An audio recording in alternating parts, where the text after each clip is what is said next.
Good evening and welcome to Friday Night Thunder on MRL Broadcasting. Tonight we bring you playoff action from the Rock as we are at Rockingham for the second to last race of this incredible inaugural season in the Friday Night Thunder series here in the Moonlight Racing League. I'm your host Snake, bringing you the good times and the good fun. My sidekick Smokin' Joe is back in the saddle with me, and we're here to bring you the action tonight from Rockingham Speedway. Joe, how's it going?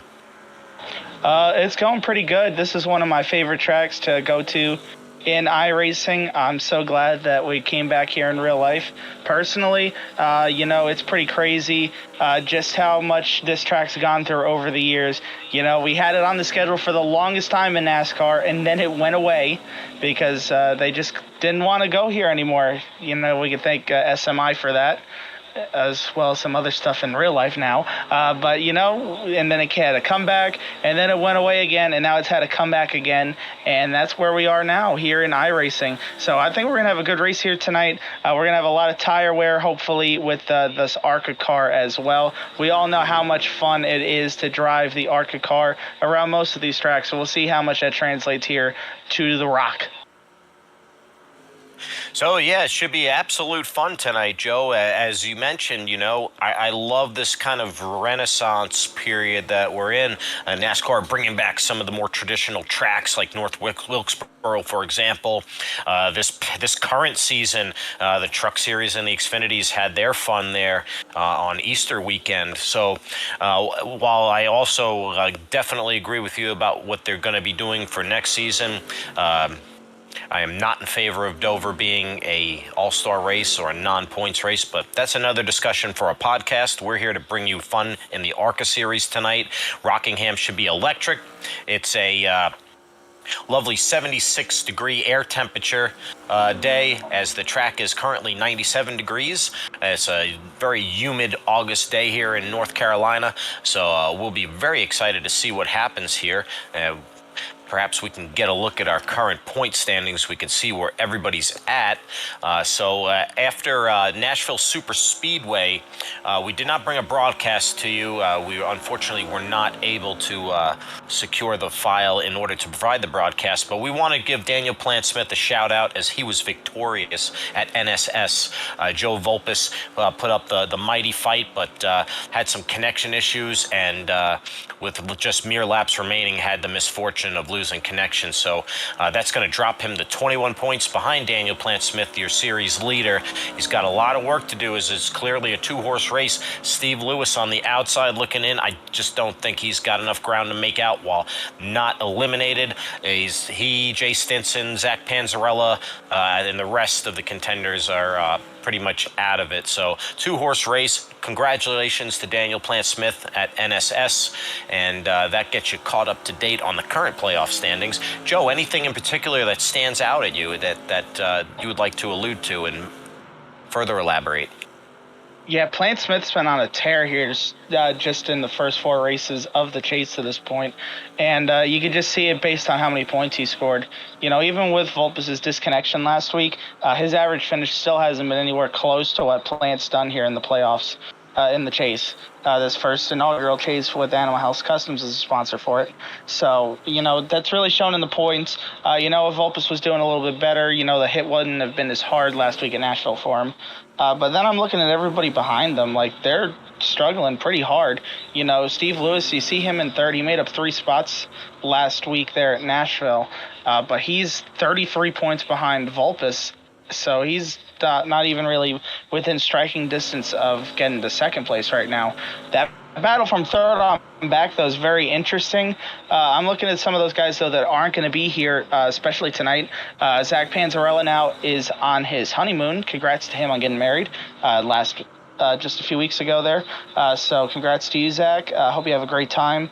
And we're not going to see him on the track. Another guy we're not going to see on the track up there in the points, you see Jax Duvall in 7th. He will not be here tonight either. Nobody Sully as well. David Owens and Sean Walton will not be here in attendance either. So some of these guys got a chance to make up some spots in the points here. Maybe we get in the top 5 tonight. Absolutely. So, to just put a period on this, Jay Stinson, he's made a late charge to really move up the ladder. But I just think, he got a little bit of a late start, but he's been on a tear as well. And it just really is down to your top two contenders. So we'll be curious to see how it all shakes out. Obviously, the final standings are important for bragging rights, but there's only one winner. So as you see here, the schedule is winding down. We're here at Rockingham tonight for a 125 lap feature, and we're going to wrap things up at Vegas. So we're going to go high stakes and be at Vegas for a 100 lap shootout. It's going to be exciting there, as Las Vegas has proven to breed a lot of pack racing. Very, very draft dependent, not too unlike what we saw at Kansas earlier this season, and not too dissimilar to what we saw at Michigan just a few weeks ago. So that should be a hell of a race, but we got a lot of business to take care of tonight at the Rock. It's always a tricky track. It's not quite perfect kind of shaped oval. It has some weird kinks and banking to it. It has a lot of character to it. So we'll see who's going to be able to just find that sweet spot. And looks like we're taking a peek out here at the J Daddy 60 car. He's a little. He's in his Halloween costume in the 31 tonight, Joe. But that's the 60 J Daddy of Jay Stinson. And, he's out there in practice. As we can see, it looks a little hazy out there. Is it foggy out there? Is there, fire in the background? I think the humidity might be a little high here, so a bit of haze going on. For this time of the year, of course. The air temp isn't really that high. It's only about 76 degrees out there. But this haze that we're seeing right now is really creating this track to be a little bit hotter than most guys would expect. We're in the about 110 range. I think most guys are expecting it with this air temp to be about 95 to 100. Absolutely. I think as a person who lives in the Carolinas myself, I can attest to that heat and humidity this time of year. It always looks hazy and soupy out there. But to your point, cooler track temps with these partial cloudy conditions would have been ideal, but the track is definitely a little bit of a scorcher, as we see Jay still ripping laps there. It really has a nice corner entry, a real nice approach and corner exit. And there's Steve Lewis. Steve Lewis, obviously third in points right now. His MO has been consistency all season, Joe, and a couple slip-ups, but he's still out there looking to get that elusive victory. Steve Lewis looking pretty good out there tonight, currently fourth fastest in practice. And there you go. There's the actual end results of practices just ended right there as we were watching Steve Lewis. As you see, everything reset here for the start of qualifying. So Tommy Fox was able to put down the lap early when the track was still a little cooler. You see him, he was at the top of the boards. The guys I'm looking at here that are towards the top, Colin Bollinger is a very big fan of this track. He was practiced second. Vulpes practiced third. He has a lot of wins here in the Truck Series and MRL. Other guys I'm looking at further back, of course, Daniel Plant-Smith was only eighth in practice. It's a little low for what I would expect from him. Right in front of him, you see Matt Novella. He's usually somebody very good here on his tires. And, I'm looking actually in the top 10 right now. I see a surprise name up there. I see John Beverly with the sixth fastest time in practice. Yeah, we've watched Beverly in this ARCA season have a lot of tremendous ups and downs.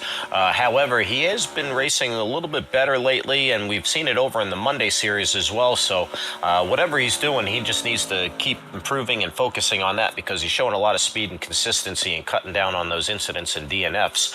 Right now, your current second place playoff position, Joe Vulpes here with the Mark Martin Valvoline 6 colors. That's probably one of my favorite schemes he runs in this series. He's going to go out there and try to put a heater, but unfortunately it looks like he's made a little contact with the wall, so he's going to have to re-rack him and try it again. Of course, 2 laps here in qualifying, so you see some of those guys putting down their first lap. Colin Bollinger right now the fastest on the boards there over Jay Stinson, Steve Lewis, Babcock, Mandela, and Fox. So Colin Bollinger is out there trophy hunting, and perhaps maybe try to lend a helping hand to his friend Daniel Plant-Smith and teammate in another series. So maybe a little collaborative effort, maybe, or maybe just trophy hunting. But always good to see the Monday night and Wednesday night series champion in action. And we ride on board with the 77, the aforementioned John Beverly. He's going to try to put down a heater. Looks like he got a little bit out of shape there. Track's still a little bit hot, and you're trying to put down a heater. You're pushing the limits of car and driver, so we'll see what he can do here, as it looks like that lap's going to be invalidated. A little bit of contact with the wall. We'll see if he can clean it up on lap 2. And nope, wall contact again, so that's going to totally destroy his qualifying effort. So better luck next time in that 77. Looking sharp out there. Yeah, you can see off to the right there. I pulled up the weather graphics there for you. See, we see air temp still 76 degrees. We got that relative humidity, though, up at 95%, which has got the track temp all the way up at 104 degrees right now here for qualifying. Yeah, you can start to slow cook those sunny side up eggs, and you probably get a good result by the time qualifying's over. So you see Matthew Fritz in the 95. Kind of a tale of two seasons for Fritz in the 95. Started off doing really well and finding his way up front every week, and recent weeks kind of tapered off there, slipping in the standings. So looking to see Matthew Fritz bounce back today in that Venom Racing 95. Go on board here and check out the 19. Riding on board with the 19 tonight. Should be the 99, so he's in his Halloween costume as well, Justin Parham.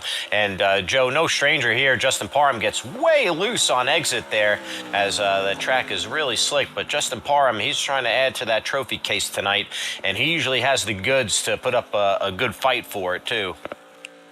Yeah, he started racing full-time in this series just a little bit too late in order to be eligible for the chase. We've seen how much speed he has, though, and I think he's looking forward to re-racking him up next season and going for the title.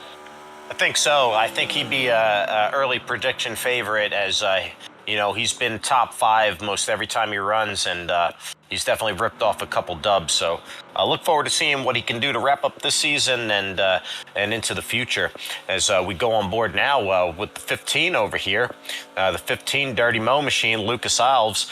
Lucas, newcomer in that 115 machine, always throwing great junior motorsports, Dale Jr., theme schemes. Lucas, always a great, clean racer, just a great guy.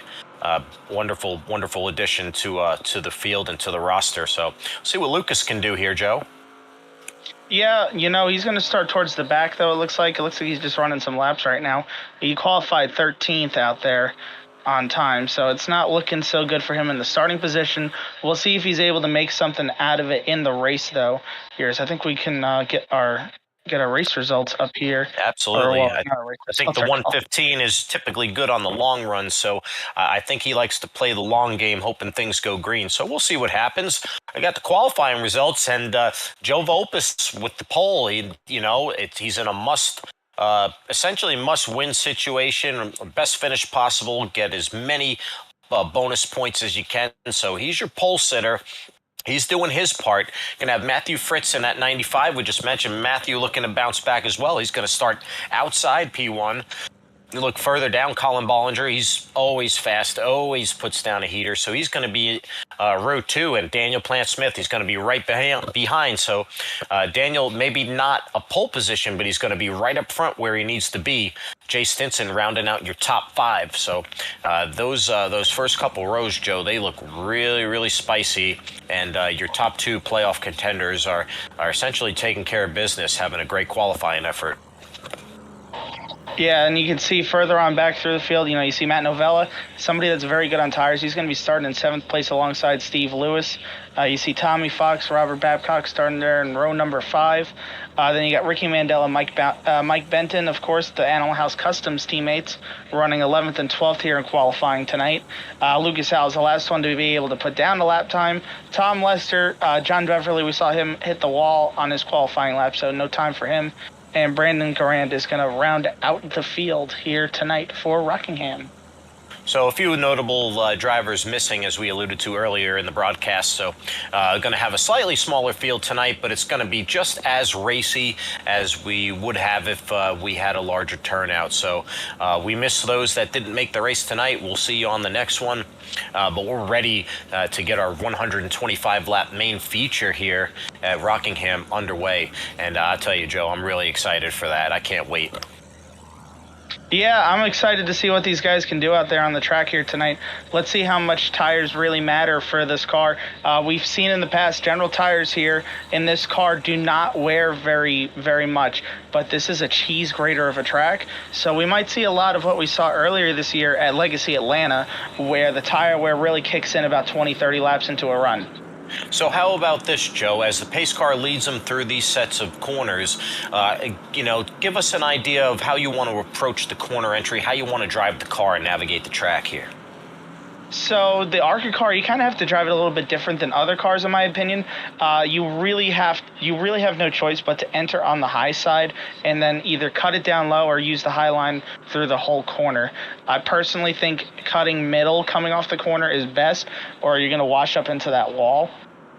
If you don't use the high side entering the corner, you're going to also wash up the track because of how tight it is. 3 and 4 is pretty much just like any other car where you can use any part of the track.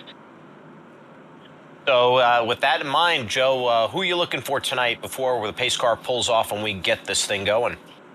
I'm looking at our pole sitter here for tonight. I'm looking at the guy that's starting in 3rd, and I'm looking at the guys that are starting in 6th and 7th. Volpus, Bollinger, Parham, and, of course, Matt Novella as well. Those are my top guys for tonight.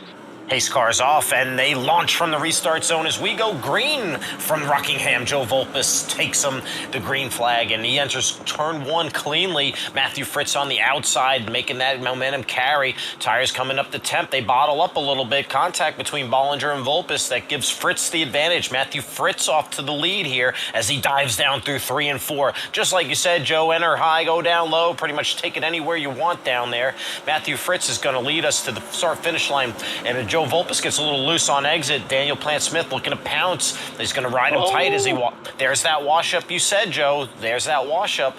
Daniel Plant-Smith has to kind of gather it back up. He's going to bleed a few positions as they enter turns 3 and 4 in lap 2. Yeah, we saw it right there off the start. I think Volpus might have made the wrong decision using the low line on the initial start. I think using the high line on the initial start, because you can't control where you go, would have been better for the entry into turn 1, and we saw how much it mattered there for him.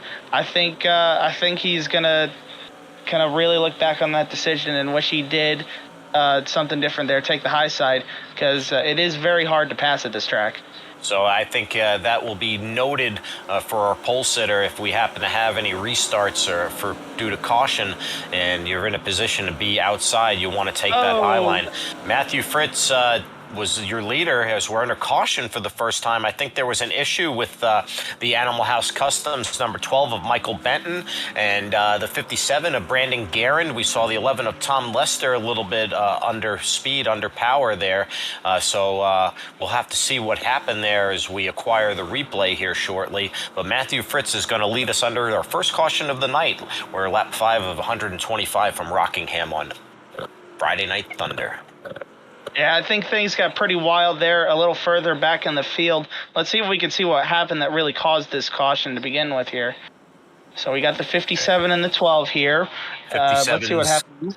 57's bobbling. Yeah, wow, they were synchronized on that. So another thing, if you're looking on a low corner exit, you don't want to overdrive that corner. It looks like you're just going to go slippity slide. I wonder if they rehearsed that routine, Joe. That was kind of interesting there. So, yeah, we're gonna get another look at it here. That 12 car got really close to hitting the 57. The way they both got loose here. Look at this. Look at how close he was. Whoa! Got to lock him up. That was an awesome Tokyo drift right there. Benton, maybe a drift career in the future. That was sweet. So.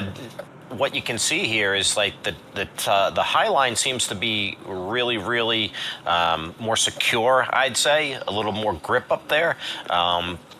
It's so easy to want to get back on the throttle on exit there, and I think they just were putting it to the floor and probably just went for a little spin there. As you see a couple takers, 77 going to top off. He was at the rear of the field, as was the 115. No tires there, just going to do a splash and dash. And I think, That's Lester in the 11 right there. Fred Lester, yeah, Mr. Lester in the 11. And Brandon Guerin there, I believe he's going to try to fix some damage to save that fast repair. And he's going to be off. So you don't want to have to use a set of tires this early. So many laps remaining, and the surface is very rough on the tires, I believe. Yeah, we were talking about that earlier. So based on what happened there, one person really caught a really bad break here, and that is Mike Benton. He ends up going a lap down from that spin there on the front stretch. Unfortunate break for Mike Benton. He's going to need a quick caution here to get back into the race. Yeah, it's really sad for him. You know, you don't want to get down in a bad spot early on, but he will be your lucky dog. So if we happen to have a quick caution, that'll be really beneficial for him. As we see Lester back in the pits, so maybe he's fixing up a little bit more, maybe topping off a little bit more, but it looks like he is joining the field. Matthew Fritz is going to be your leader here. You have the pace lights are still on there. They're off now. Yep, they're off. They're off now. So it looks like Fritz wanted the inside lane. So very curious there, Joe. He started the race on the outside and had quite an advantage over Volpus, and now he's going to start at the bottom. So let's see how this turns out. Across the restart zone, Matthew Fritz goes late in the box, and we're going. They bobble a little bit. And Volpus gets a little bit of a help there, as we had a little bit of a mistimed restart. They're side by side, though, at a 2 on the backstretch. Volpus and Fritz side by side. Volpus with the slight half a car advantage. We're going to enter 3 there, nice and tight. Volpus is going to take it around the outside. Fritz, has to be quiet on the bottom there. Got to be easy on the bottom. So definitely the advantage is up top, as Volpus is going to be your current leader. Lap 9 of 125, as the restart didn't go as planned for the 95. Yeah, Matthew Fritz just didn't time it up right. Volpus was able to make it work with the push from Justin Parham on the outside. And that's what it's all about there, it's all about being in the right position going into turn 1. If you're able to clear those guys, the bottom line is better. But Fritz did not take advantage of being able to go anywhere in the box there very well, as the 99 gets the wall a little bit there. Parham going to leave a little souvenir for the wall there in turn 2. Yeah, we know about the Darlington stripes, but I mean, I guess you have the Rockingham has its character marks as well. But yeah, Fritz late on the jump in the box in the restart zone there, late exiting the box, and created what you saw unfold there. So I guess they'll be taking notes of that. As you see Robert Babcock in the 2 tonight. Robert Babcock inside the top 10 and currently in 7th place. Joe Volpus, your leader, on lap 11 of 125. As Matthew Fritz in 2nd place is just going to go ahead and follow him, as you see Colin Bollinger in the KFC machine taking a look inside. Here we go, silent lap 12 here for Dennis Puckett.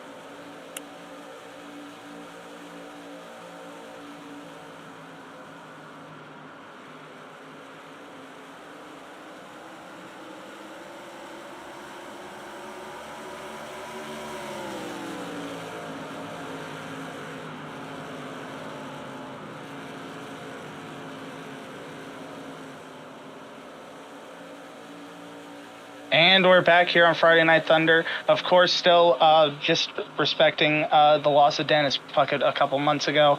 Huge pillar of the league, leader of Bonfire, owner of Bonfire for the longest time, for all those years, and is a big reason why MRL exists and is the way it is, especially with a lot of guys crossing over from BRL over to MRL. Including right now your race leader, Joe Volpus, as he continues to lead the race now over Colin Bollinger, who has now taken over 2nd place. And if we take a look here at the lap times here recently, right now, look at that 03 car. He's trying to get a run on the 6 here, going down into turn number 1. He's trying to set up that pass. I think he's going to try and do the up and under move. It's not going to work right there for him, though. And things are getting a little bit interesting here up front, as now we have Vulpes against Colin Bollinger, and we're going to see which one comes out on top in this battle here on Friday Night Thunder. Bollinger looking really racy here as he's challenging the 6, our current leader. The 03 machine looking really racy as you see a little bit of the sun kind of peering through brighter and brighter under this haze. Colin Bollinger trying to make a race of it here on lap 16, showing a lot of speed early, trying to see what the leader has. So very exciting there as you see him putting the pressure on, looking inside once again. He's going to be side by side in the corner, but is he going to be able to carry that momentum on exit? It looks like Vulpes able to kind of arc it and get the nice easy drive off and carry that momentum, Joe.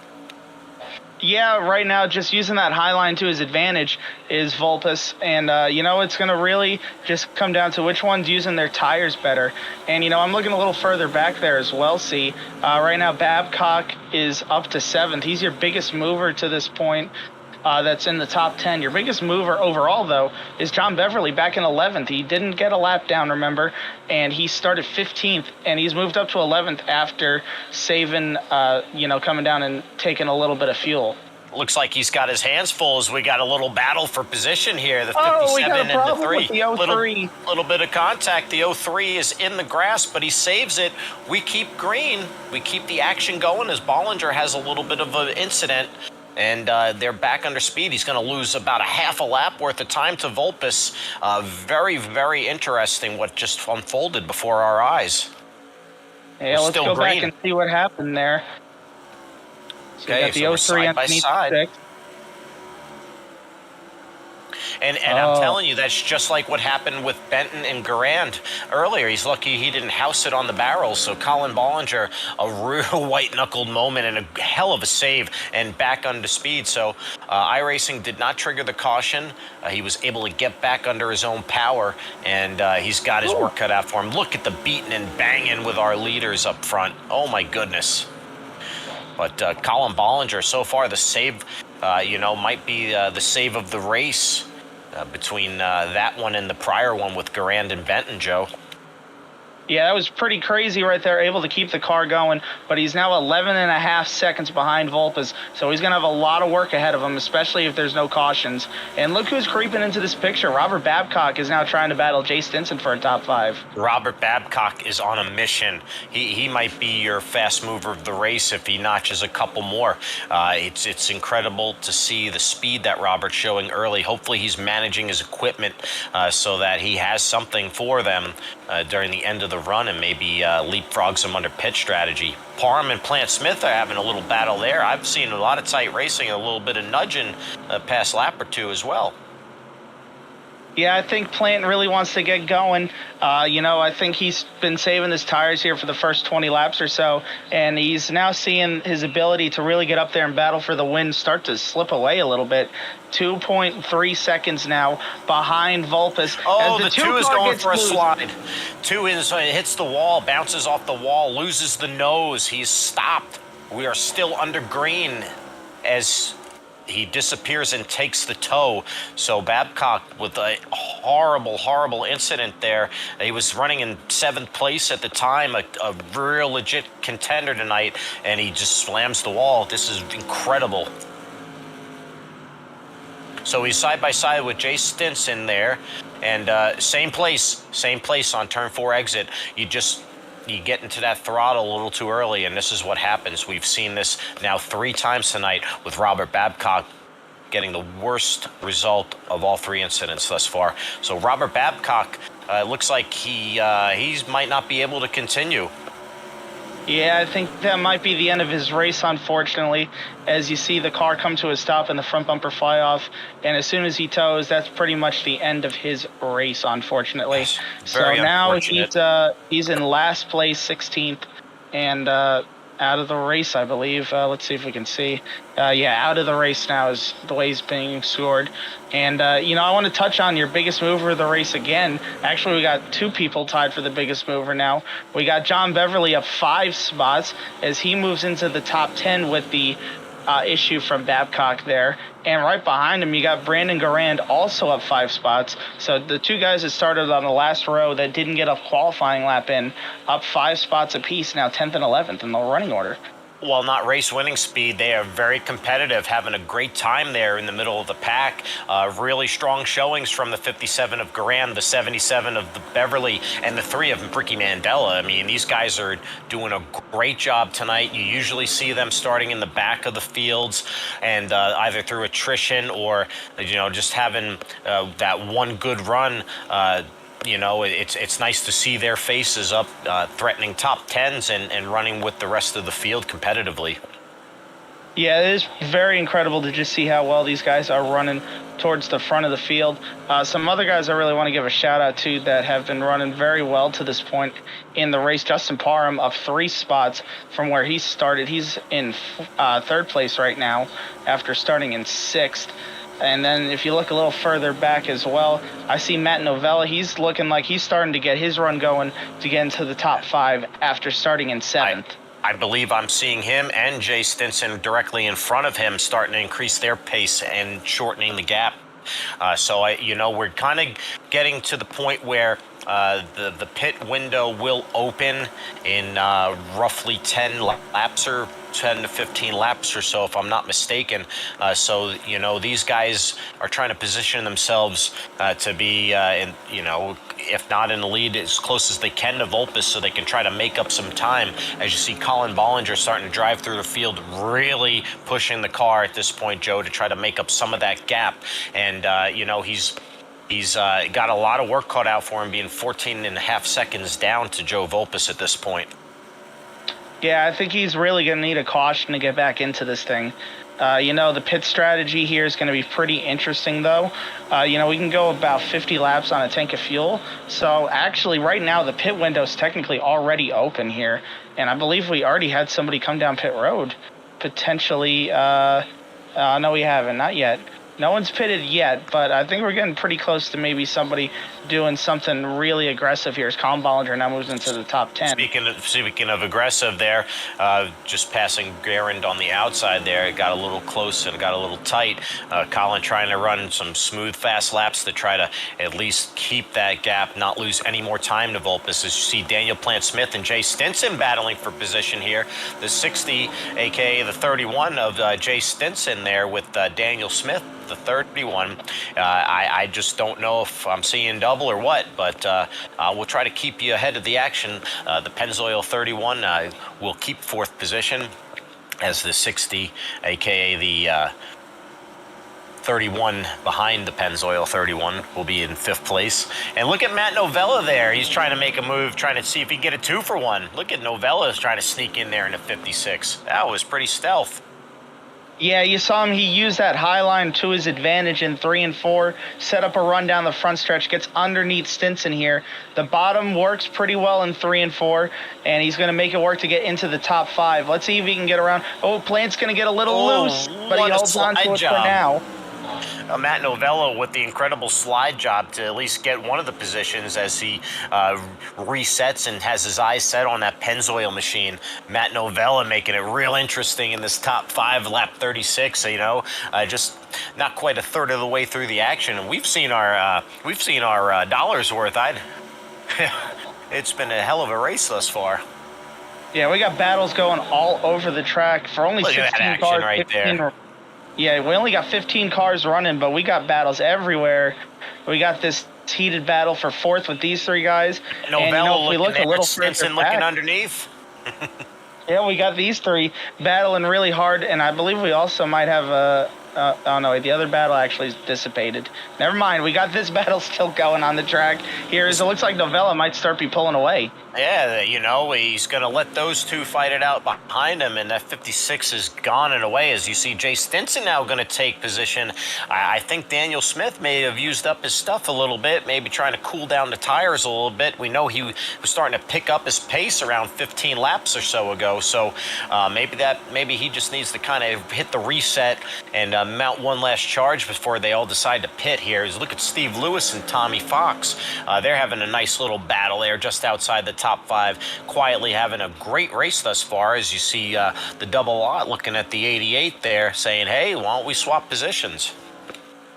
Yeah, it looks like Steve Lewis, though, right now is doing a good job of using the whole racetrack, making it very hard for the 00 to get any sort of a run on him, as Tommy Foxes may have to use pit strategy to make this pass happen. Yeah, Steve Lewis absolutely doing a masterful job of kind of defensive racing, maintaining his position. As you see, Colin Bollinger going to pit early here, just trying to do whatever he can to gain an advantage. So Colin Bollinger going to slip this race into thirds and going to be our first taker under green flag pit stops on lap 41 of 125. So, you know, we knew he had to try to do something different if this was going to go green for a long time, Joe. You know, he was just losing time out there, just bleeding precious seconds lap after lap.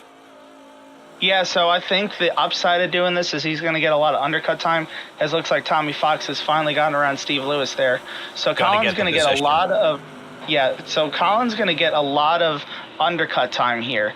Because these guys are going to be pitting in another 5-6 laps. So he'll get the time back. The problem is either if a caution comes out before everybody else pits, one, or if that happens on the next run as well, or two, if a caution comes out late in the race, because then he's going to be on older tires than the rest of the field.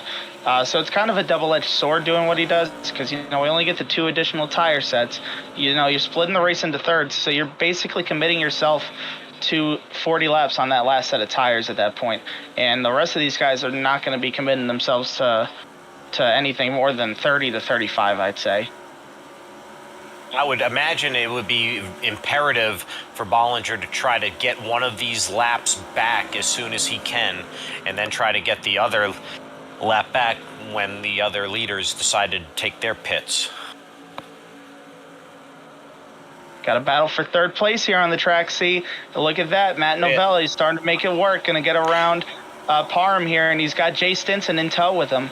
You know, I think he was taking care of his equipment. He's really mounting the charge here late in the run, as he's going to try to cut that nearly 3 to 4 second advantage under 3 seconds, and try to make pace with Vulpes there. So maybe he can take advantage of some undercut time. But Matthew Fritz just riding shotgun the entire time here.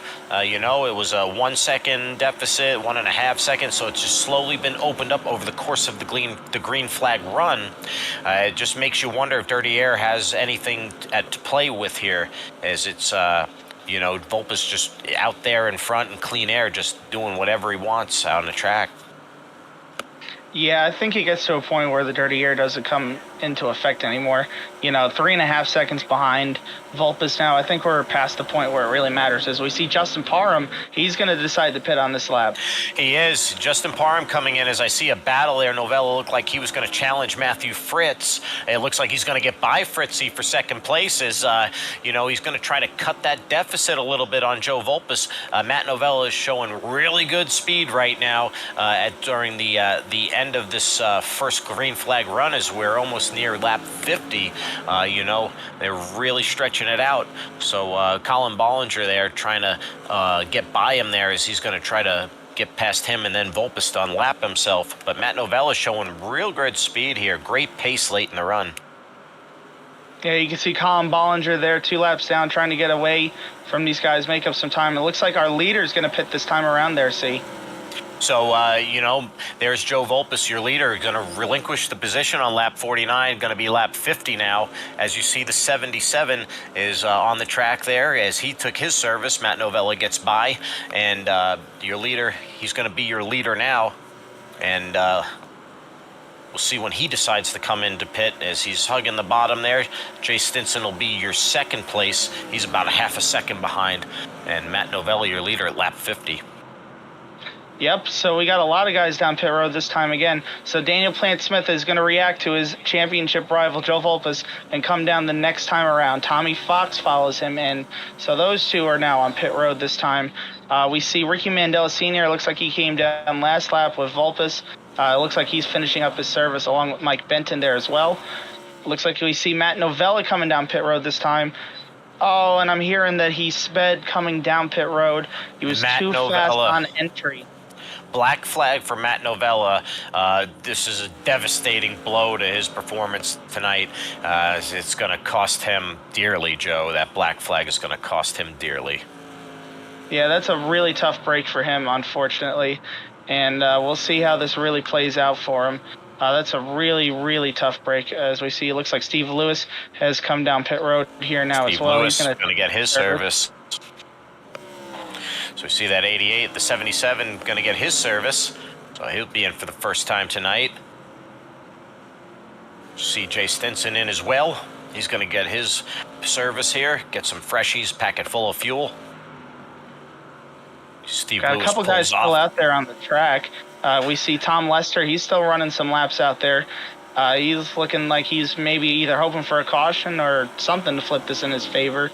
And Brandon Garand also out there still on the track as well in second, and Lucas Alves in third. Those three are still yet to pit here at this point, and we're waiting to see what happens with them. And these were your drivers that splashed and took extra fuel when the first caution came out tonight. So, you know, they have a little bit more fuel, but I just don't know if it's worth losing all this precious time when your leaders have gotten freshies. So their hope is for a caution right now. Maybe they can kind of flip the race in their favor. So they're going to hang out as long as they can, play in the real long game.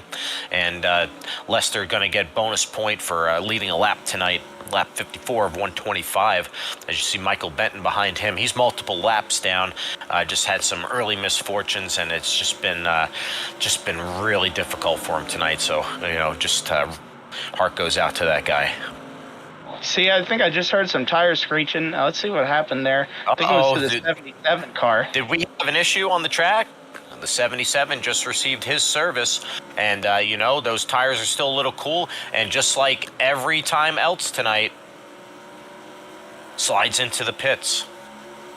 Got lucky, though. That could have been way worse. I don't know if he's going to be able to continue, but that could have been really bad. He could have ended up hitting those pit barrels. Good job of avoiding those, at least. So great wreck avoidance.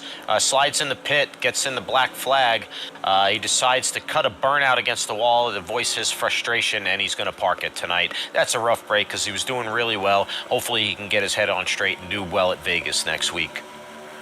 Yeah, that really is a tough break. Looks like your leader, Tom Lester, is going to come down and pit this time.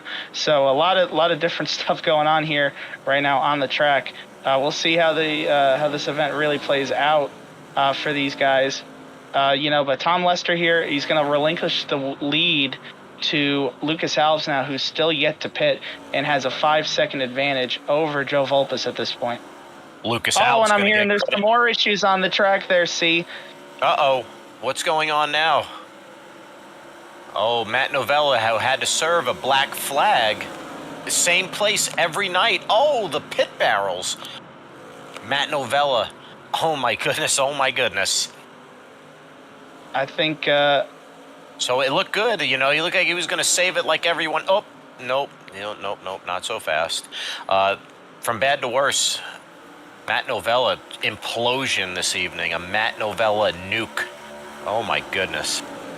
Yeah, that's a really tough break for him to see him, you know, get all that damage right there. It looks like his race is over. Oh, and we got some more news. It looks like the 57 has now also had a problem. Oh, my. What? Let me guess. Out of 4.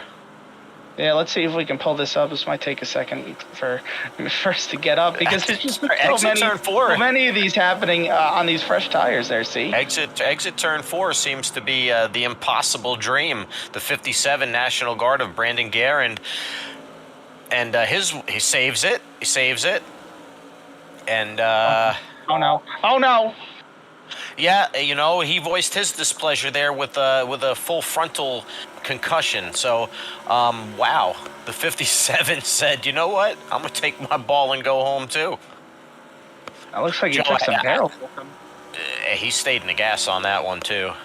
I'll tell you what, Joe. The attrition here has been incredible tonight. And turn 4 has been everybody's nightmare come true.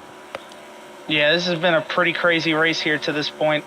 We'll see what really happens to a lot of these guys. You know, the attrition rate is high, though. So we've seen Babcock out of the race from contact with the barrels coming out of turn 4. We saw Beverly out of the race. He was able to miss the barrels, but had some other mechanical issues happen, it looked like, out of the race. We saw Matt Novella hit the barrels with the rear of the car and break the suspension.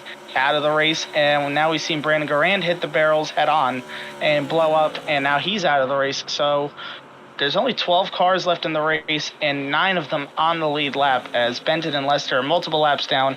Lester also with some pit trouble. I believe he either had a pit road speeding penalty or an unsafe pit entry, some sort of black flag that has now put him 4 laps down. So while those are out there catching the energy, we have, long story short, Joe Volpes has come back to reclaim your lead under lap 64. As you see Colin Bollinger on a one-man mission to will himself back into this race. Now that cuts that 14-second pre-pit deficit. Became 2 laps down to a 10-second deficit. So he's made up 4 seconds on the pit cycle.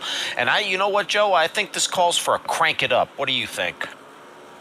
Yeah, let's give the fans something they want here. Let's give them the little taste of how these cars sound out there.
And we're back after that extended Crank It Up session on MRL Broadcasting's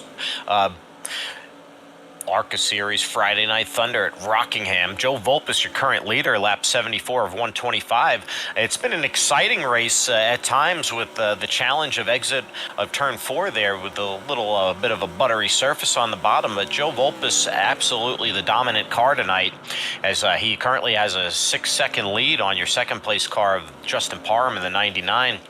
Jay Stinson, 11 seconds back in third, and Daniel Plant-Smith, your current points leader, in fourth, 12 seconds behind. So Volpus putting on a masterclass tonight as we see Colin Bollinger short pitting again, continuing with his theme to try to undercut and make up time, which was very successful the first time around. So we're going to see if lightning can strike twice. What do you think, Joe?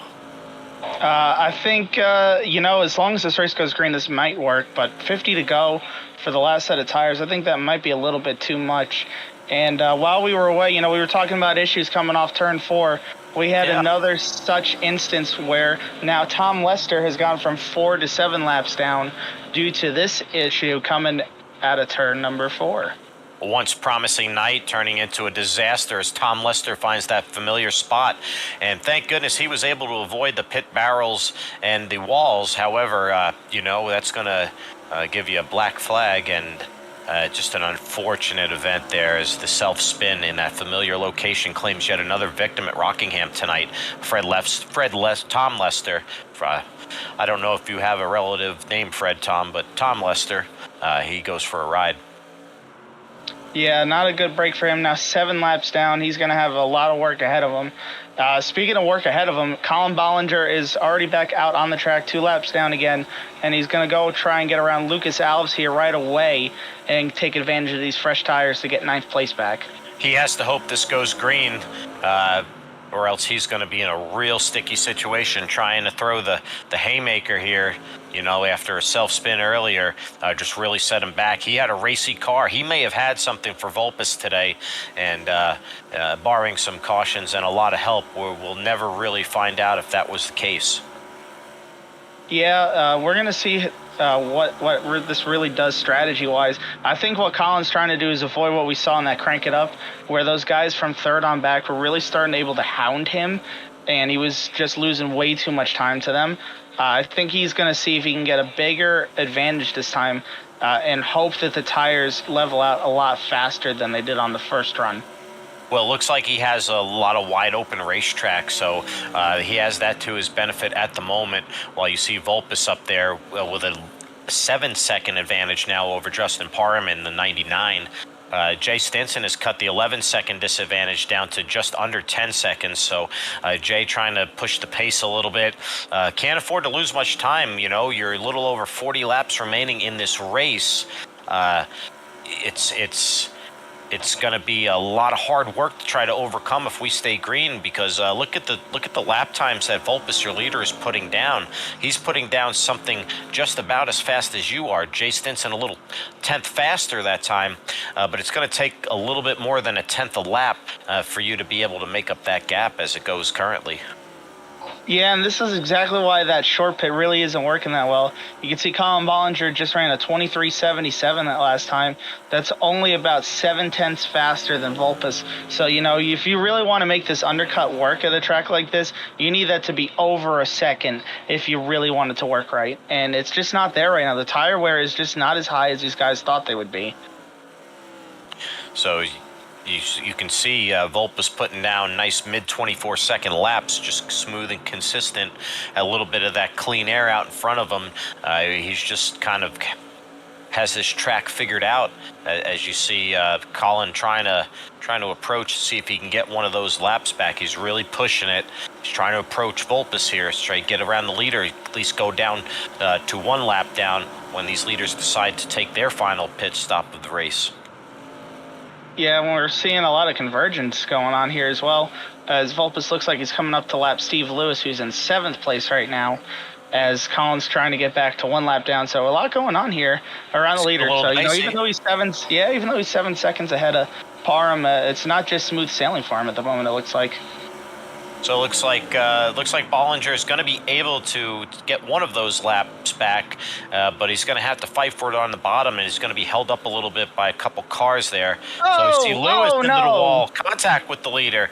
Steve Lewis, a little push on exit there, smacks the wall, contact with the leader. We'll have to see if we get a clean shot of the nose of the leader. Vulpes, your leader, with contact with the lap car of 88, Steve Lewis.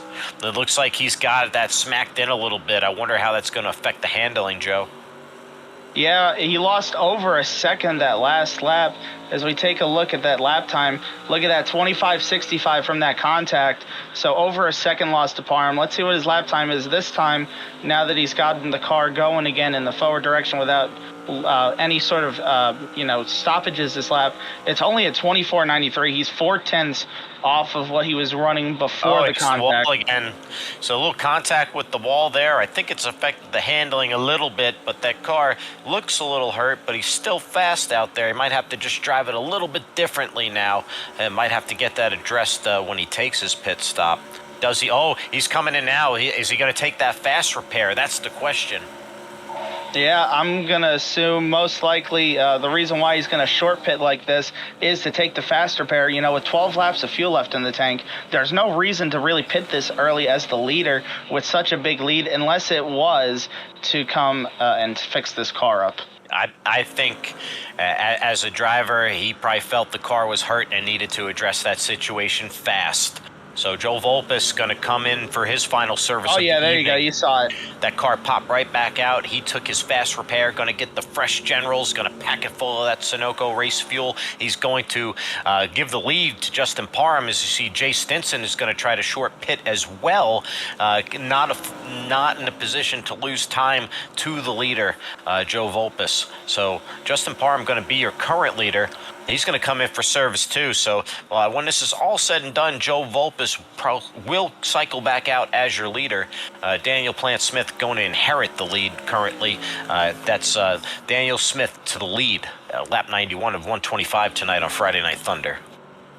Yeah, I think Joe's early pit stop has thrown everybody on the back foot. I don't think they expected it. They really didn't know what happened with him there. To know why he would have pitted that early, but it's reacted everybody here to come down pit road. As you see now, it looks like Daniel Plant-Smith might be trying the long run strategy here and run this thing out of field and hope for a caution. Because you know what, that might be his best chance to try and win this thing. Vulpes right now, he's in 6th place, a lap down, 5th place, a lap down.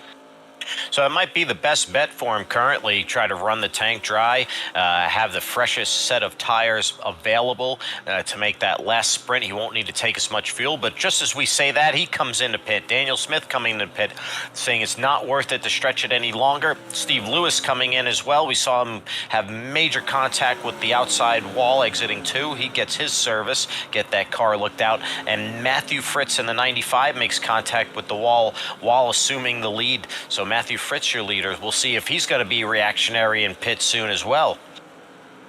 Yeah, Matthew Fritz right now, the guy that's been out there the longest out of these guys. So we'll make sure, he wants to make sure he gets as much out of this tire set, I guess, as he can, and maybe hope for a late race caution if he stays out long enough. Same with Tommy Fox, who's now inherited 2nd place there as well. And Bollinger going to unlap himself. He's back on the lead lap now, but still a lot of work for him to do. Yeah, he's about 5 seconds behind, almost 6 seconds behind Vulpes. So it's going to be a lot of work for him. And, I'm seeing trouble for the 99 of Justin Parham. It looks like he may have had a major issue with his car here as well. Let's see if we can get that pulled up for you. Justin Parham in the 99, see if we can get the footage and see what exactly happened to him. Here we are, exit of turn 4.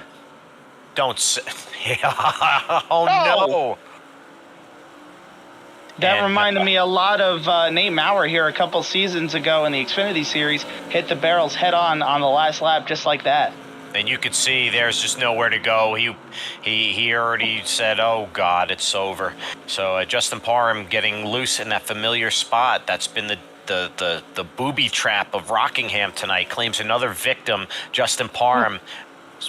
Gets slap happy with the barrels, and he's not going to be able to continue after that. That's a shame. That 99 was pretty fast tonight, as usual, Joe. Yeah, he was on his way to another top 3 run.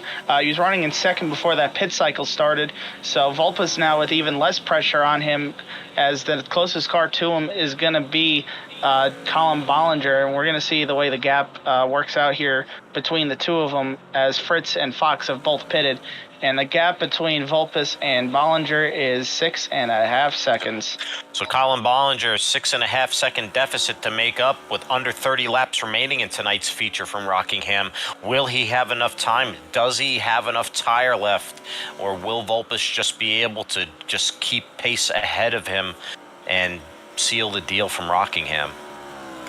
Yeah, you can see those lap times, 3/10 slower that last lap. His tires are already starting to fall off. As we look at the top 5, Volpus was the fastest on the track by 1/100th over Daniel Plant-Smith that last lap. Actually, he was the fastest guy on the track overall. So the 03 now starting to shed a little bit of time as Volpus and Stinson running faster laps currently. It looks like Jay's going to be about 10 seconds down and Daniel Smith is going to be 11 seconds down. So unless we do have a late race caution, it's going to be difficult for them to make up that amount of time in that short a time. Yeah, it's pretty sad that we've seen all this trouble coming out of turn 4 here tonight for a lot of our top contenders, unfortunately. But these are the guys that have been able to, of course, keep things clean to this point. Volpus has been so fast all night, and he's been able to keep his car clean and not wreck out of turn 4. Colin Bollinger has been able to recover from almost wrecking it into the barrels like all those other guys we've seen out of turn 4, to be running in second with 24 to go, and coming to 24 to go, or no, 25 to go in the race. He takes 25 to go right there. So he's done a great job recovering. Jay Stinson, he's done a good job keeping his car clean as well. Daniel Plant-Smith, he had some trouble trying to get around some people earlier in the race, but it's kind of worked out in his favor. He's got a little fresher tires than the guys in front of him now, so we'll see if maybe he can get a top 3 or maybe even get up to second before this is over. And then Lucas Alves, look at him. He's having a great run here, but I am hearing he might be short on fuel, unfortunately. But if he gets a caution, man, he might be in position to get a top 5 out of this here, see? Yeah, Lucas methodically going about this. He's on a different strategy than most of the field each week, trying to stretch out these long green flag runs. And you know what? If this pays off tonight, that's going to be an incredible result. You saw him stay out last week. Those that were able to race at Nashville, those that raced in it, did see that he was able to carry long run speed. And improve his position, and he did that the week before. So it's a familiar story. He's just smooth lap after lap. He's running his own race, and you know what? A top 5 is an amazing result, and it's paying off for him. Yeah, he's doing a great job here. Hopefully he's got enough fuel to make it. On the other flip of the coin, though, Matthew Fritz not really having the run I thought he would have over the course of this race. He's fallen a lap down now, back into 6th. And then, of course, we saw Tommy Fox and Steve Lewis battling each other earlier. They're actually right behind Ricky Mandela here, who's running all by himself here in 7th. And you got Tommy Fox back here in 8th, a little bit further back. And then Steve Lewis is running in 9th. That's the last guy that's running not multiple laps down. Then you got Mike Benton, who's had a myriad of issues. He's 6 laps down right now in 10th, and on the same lap as him is Tom Lester after all of his issues tonight. I got to give those guys a lot of credit, man. That's great gamesmanship. They're sticking with it, and kudos to them to starting and finishing a race, despite what the result may be. We're looking at this potential battle for second place upcoming here. Colin Bollinger has fallen off Volpus a lot here per lap, but Jay Stinson's starting to close in on him a little bit, and that gap between him and Bollinger has come down significantly here in the past few laps. So, Colin, with the longer run on his equipment, he's starting to bleed the time to Volpus and fall into the clutches of the 60 J Daddy machine. And it won't be long before Jay's up there challenging for P2. I think it's just a matter of how many laps, as you see Bollinger's lap times just slowly and consistently falling off corner after corner. So Joe Volpus, your leader with a 9-second lead. Those old tires just not up to the task anymore. Yeah, we're seeing that tire effect really come into effect on Colin here right now. The fall off isn't great, but when it happens, there's really nothing you can do about it. And Jay, I think, is going to make quick work of him here in a lap or two. Yeah, it looks like Stinson steadily approaching. I think he's going to get him, if not here, the next set of corners. He's just sizing up where he wants to make the move. He's going to have a great run out of the corner here. So we'll see if Colin defends or if Colin's going to defend. Jay's going to size it up a little more, maybe make the pass on the outside. You see Colin really good there. He's going to put up a fight and not relinquish it as easy, as this is probably the tightest battle on the track at the moment. Yeah, this is the best battle on the track at the moment. Second place on the line between Jay Stinson and Colin Bollinger. These two are going at it.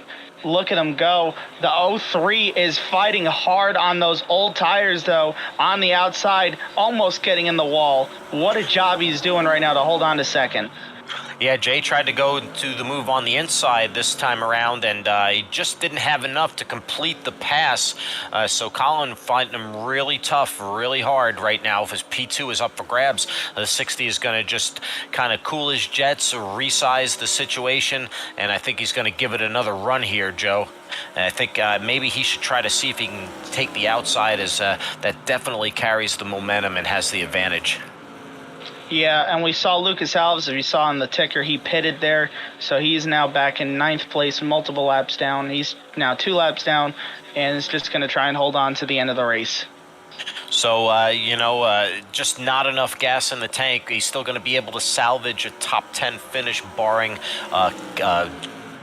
tremendous collapse. So P2 is definitely up for grabs, as Daniel Smith has firmly asserted himself into 4th, being the only car of 4 left on the last car on the lead lap, as Matthew Fritz has fallen a lap down, as there's been a lot of attrition tonight. Rockingham is a very difficult track under these conditions, it seems.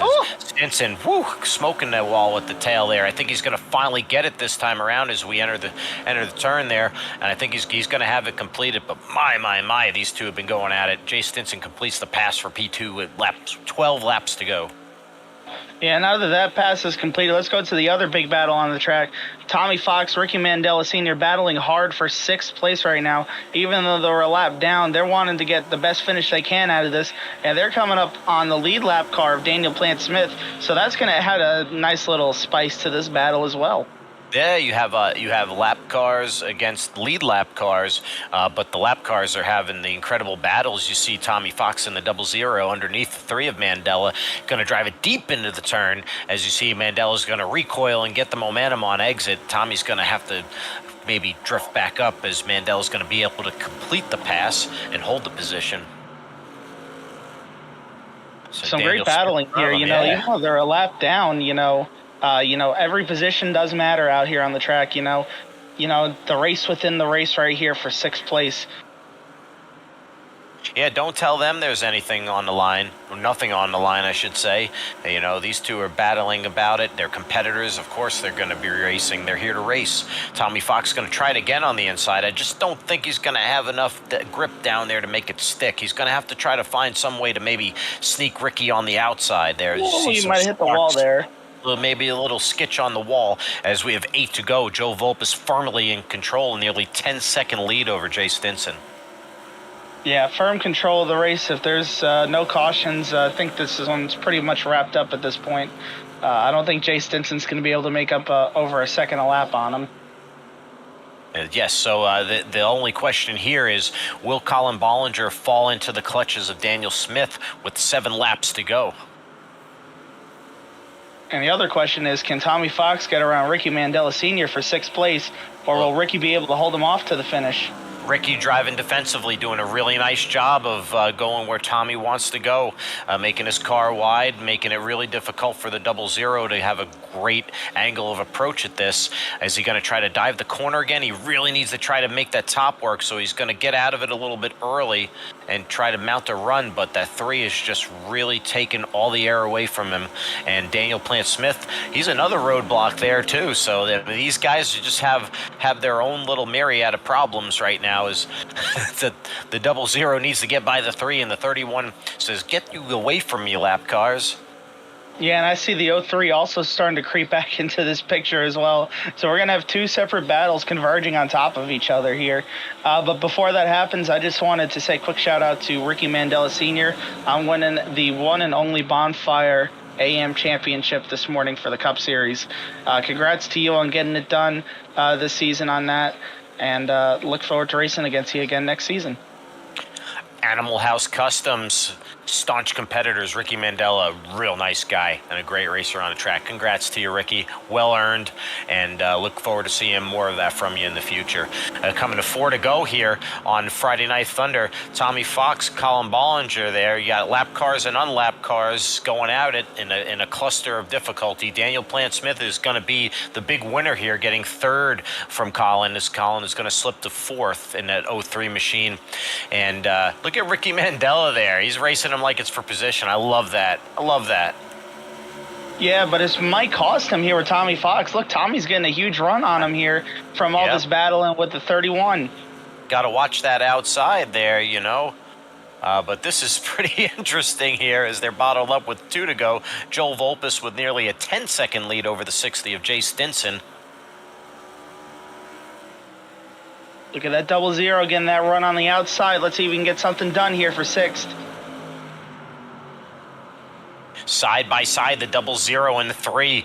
This is for 6th place. The 00 finally in the favorable position on the track, but the 3 fighting tough as the 6 car of Joe Volpus crosses the line. 1 to go here. Friday Night Thunder from Rockingham. Joe Volpus here. 1 lap to go from Rockingham. He's had the dominant car all day. He's been the class of the field. He's shown you how to drive around this place, and he's going to try to help improve his chances as we go to Vegas for the championship next week. But he's tonight's winner from Rockingham. Joe Volpus wins on Friday Night Thunder.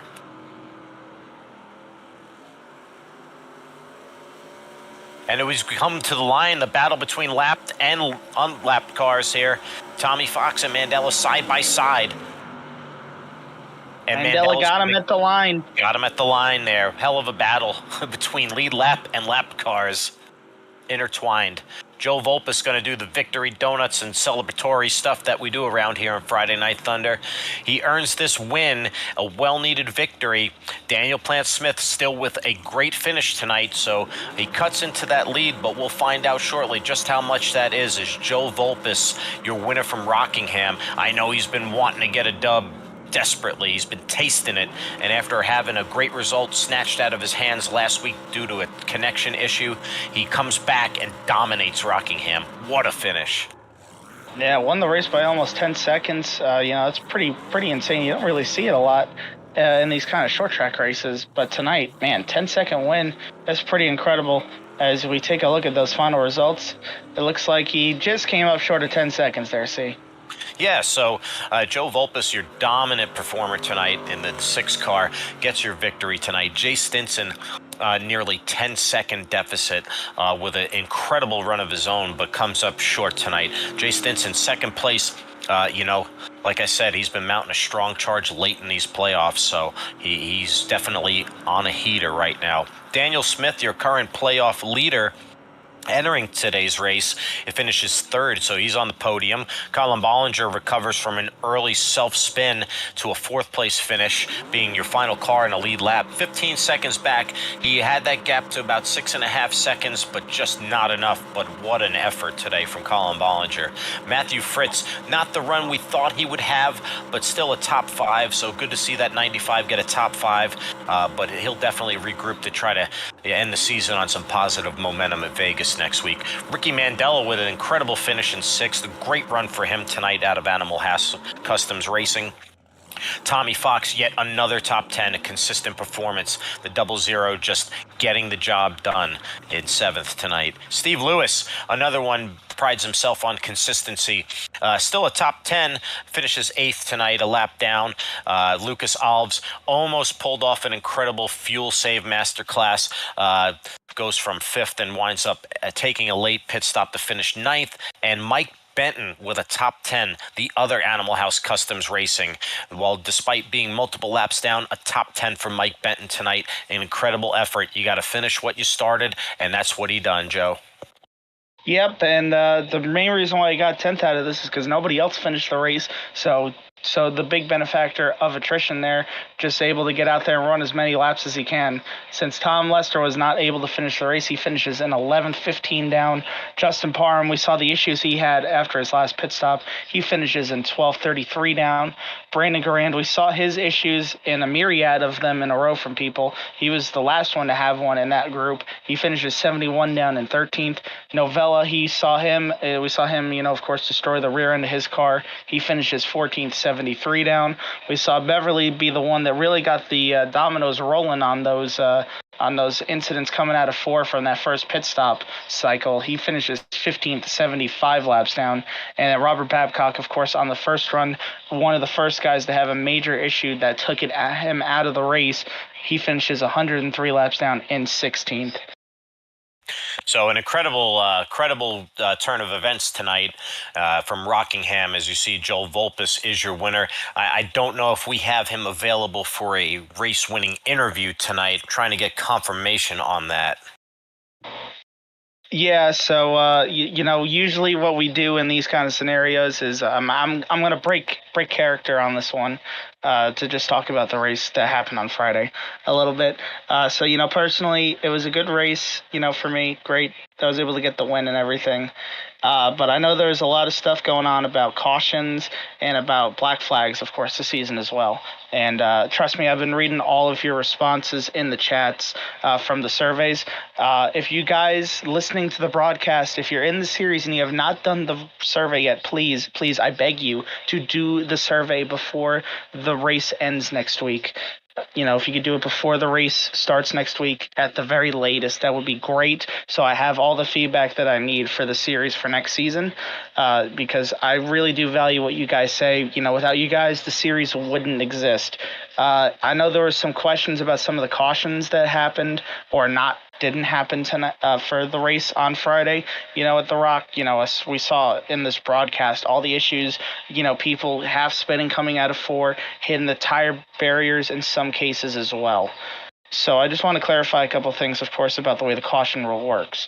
So the first order of business has to be that the reason for manual cautions is to stop, the kind of incidents where, multiple cars wreck off the racing surface and iRacing doesn't throw a caution for them.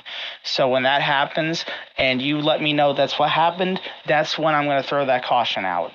Now, of course, every incident that happens that I throw a caution for, I go back and look at each one after the race to make sure that those cautions got thrown for a reason. So, of course, the first wreck of the race, lap 4, we saw Brandon Garand and we saw Mike Benton. They both flew down the track in a synchronized spin. So that's 2 cars that wrecked off the track, and that's a caution. Everybody else that wrecked, that was a single car. You weren't blocking the track in any way, shape, or form. So those aren't going to be cautions per my rule book on the way manuals are supposed to be thrown. Now, of course, if you wanted to ask for one, that's the way it goes sometimes. If there's a caution thrown for something and you ask for it and it wasn't supposed to be a caution, repercussions are going to come after the race for that kind of stuff. So, if you guys have a problem with the way cautions are thrown or not thrown, you're always open to come talk to me about that kind of stuff. And the same thing goes with black flags. We saw Tom Lester there. He got loose coming out of 4 and flew down pit road because of it. And I would almost assume that, John, you also flew down pit road as well when you got loose out of 4 and probably got a black flag from it. So when you guys get black flags from that kind of stuff, you got to let me know, because you shouldn't have to serve a black flag as insult to injury for wrecking down pit road. So if you get black flags for doing that kind of stuff, please let me know so I can clear them in the future as well. I just wanted to make sure that we're all on the same page with all that kind of stuff, because I want to make sure this series runs as smooth as possible, runs in line with the other MRL series, and, we're all having a fun time. We've had a great field every week. This is the smallest field, and it was 16. the series used to be a short track series. I don't think we got 16 in any of the short track races that we did when any of the cars we did before this. So 16 is still a huge field in terms of the series. And without you guys' support, we would not have a series. So, it is a two-way street to make sure that the series runs the way that it's supposed to. So I implore you to please do the survey. So there's your race winner tonight, your co-broadcaster, producer, league admin extraordinaire, and man of many other multiple hats. Joe Volpus, your winner tonight from Rockingham. Do the survey, guys. Come on. So after tonight's race, we have updated points. Daniel Plant-Smith is still your series leader heading into Vegas. However, Joe Volpus was able to chip away a little bit, only down to 14, hoping to get a little bit more, but still was able to cut into that lead. So 14 is the margin. Las Vegas is the task at hand. Looking further down into the standings, Jay Stinson is going to move up one into third with that incredible performance tonight. Jay just on fire, but just caught fire a little bit late. Steve Lewis is going to shed a position as a result, dropping to fourth in the standings, 60 points out and effectively eliminated unless we changed the points in the rules, which won't happen. So Matthew Fritz is going to round out your top five. Tommy Fox moves up 3 positions as a result of those not being able to make the race tonight and those that were in the race having a disaster for performance. Tommy Fox going to be the big winner there, moving up 3 positions. Matt Novella moves up 1 to 7th. Despite having a DNF, he did just enough by starting and moving the car around, and that helps him move a position. Zach Panzarella, hope you're having a great honeymoon, sir. Enjoy the married life. Enjoy the married to the wife. You're going to lose 3 spots to this race because you weren't here. So there's more important things in life, and he's enjoying them, and we'll get back to the racing when he's able. Jax Duvall, he's going to go drop 2 positions, mysteriously not in attendance tonight for the race. Buddy Solly, David Owens, and Rashawn Wingfield also not in attendance tonight as they continue their slide in the standings. Yeah, so looking at this points battle, of course, he said without a points rule change, Steve Lewis, so pretty much Jay Stinson on back, they're eliminated here under every way, shape, and form. They have no way to get back into this unless Daniel Plant-Smith found a way to get disqualified and get negative points next week, which I don't foresee happening in any way, shape, or form. Oh, and they'd also then need Volpus not to show up to the race either or get DQ'd as well. Yeah. So the impossible dream stays impossible. So it's pretty much down to Plan and Volpus for the championship. Plan pretty much can lock this thing up with just a solid top 10 run. Or, if Volpus doesn't win the race, then staying within 14 positions of him, as he would have the tiebreaker based on wins over him. But, we got some good battles going further on back. Stinson to Fritz, only 15 points between those 3 right there, Stinson, Lewis, and Fritz. So those guys are going to have a tough battle for the 3rd, 4th, and 5th positions at Las Vegas. And then, of course, Tommy Fox and Novella are going to have a battle for the 6th spot, as Zach Panzarella won't be there. And I don't think Duvall's going to be close enough when he comes back next week at Vegas, if he shows up next week at Vegas, of course, to really get back into that battle. So I think Duvall will be able to get to 8th, but I don't think he'll get much further. And pretty much everybody else in the chase is pretty much locked into where they are. So takeaways from tonight's race. Tonight's race, we saw a lot of just car control issues. I think these guys were caught off guard by how loose the car drove tonight, to be honest with you. Because this car does not normally drive loose at all. It's always a very tight car. So I think everybody, for the most part, got thrown off when we came out of turn 4 the first time and the thing got loose. So these guys really got sent for a ride. Really underestimated, I think, the way the car would drive, just because they're so used to how tight it can be coming off the corners. And when it breaks loose, it really throws you for a loop. I mean, you're able to save it to an extent, but there's a big tire barriers down there, or not tire barriers, but water barrels down there, and pulling a Kyle Larson is very, very easy to do if you get loose out of turn 4, unfortunately, and we saw a bunch of guys do that tonight. Absolutely. So, definitely some guys never want to see this track again, and others definitely would love another crack at it. Moving ahead to Las Vegas for the championship next week, what are your early takeaways and predictions for the finale? Well, the series did a recruitment race here, and that was before the draft got updated, as well as the netcode problems. That race was very, very, very wild, and it ended in like 4 or 5 green white checkers, I want to say, and just a lot of wrecks. I think like 35 people started, 10 finished. I don't think we're going to see that because the package for the ARCA car's been updated a lot since those races. The netcode problems have been pretty much eliminated for starters, which is a huge thing to really stop the wrecks that were happening.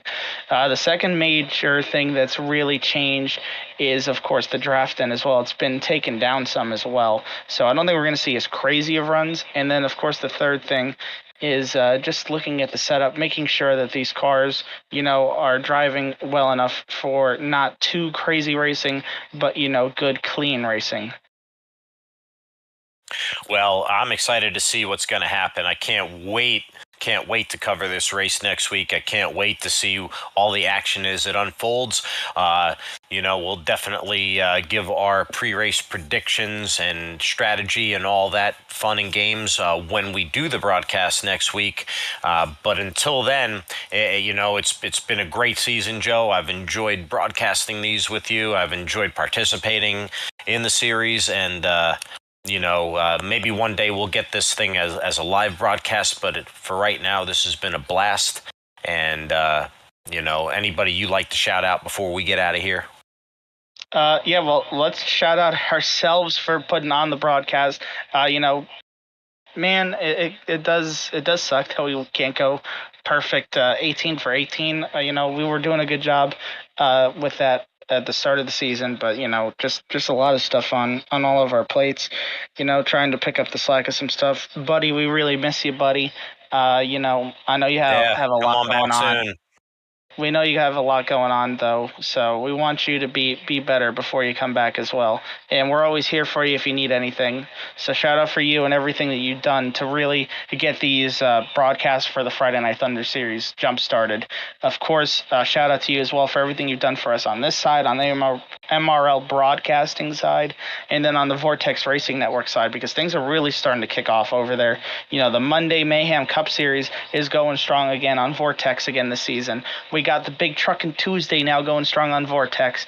We got DDIRL over there on Wednesday. We got the Truck Series, Thursday Thriller Truck Series from MRL on Thursday over there.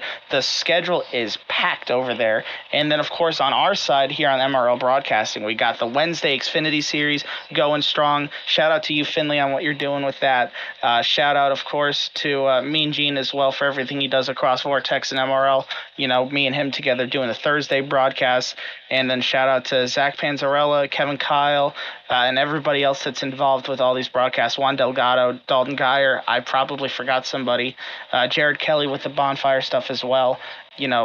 Just a shout out to everybody that puts together everything from the admin groups to the broadcasting groups to the drivers that show up every week. So we actually have a reason to do all this for you guys. Absolutely. So for Animal House Customs for their sponsorship, for Chantilly Lace Weddings for your sponsorship, it's been a great ride this season, and we look forward to seeing you next week for our season finale and championship race from Las Vegas. So for Buddy, the producer, we miss you. We'll see you soon. Smokin' Joe, my co-host. I'm your host, Snake, and if you don't go fast, you'll get past.